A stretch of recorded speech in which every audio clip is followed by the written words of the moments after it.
And there is definitely a sense of frustration from people on both sides of this issue. Some who say this is political theater, nothing more. Others who say the president's executive action could really have some devastating consequences. Every time actions like this are taken, we push migrants to more remote areas to attempt to cross, putting their lives in danger.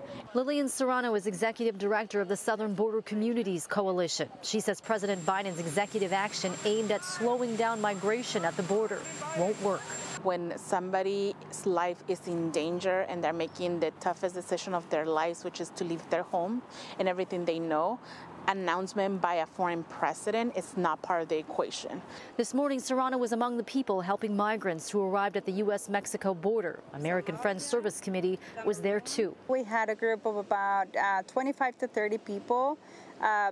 Some of them were family units. Adriana Hasso says the group was from countries including Ecuador, Colombia, and Jordan. There were 6 children, the youngest a 3.5-year-old boy. She says what President Biden did today boils down to this. We know that this infringes in the international human and universal right that every person has to seek asylum. Republican leaders, including Congressman Darrell Issa, say the president took too long to act. County Supervisor Jim Desmond agrees. I think it was too little, too late. I mean, he could have done this or should have done this 7 or 8 months ago. He says migrants will now have more reason to avoid Border Patrol. We may see an increase here in San Diego County with the number of boat drop-offs. We have about 4 boats a week where the people just pull right up on and actually beach their boats on our beaches. And then about a dozen people jump off and then get into waiting cars. We do have challenges with an increased number of migration, and nobody's here to deny that.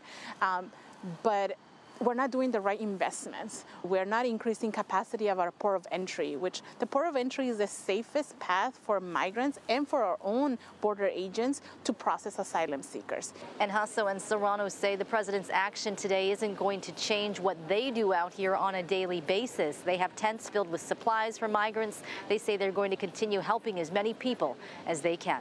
Kelly Hessedal, CBS 8. Thanks, Kelly.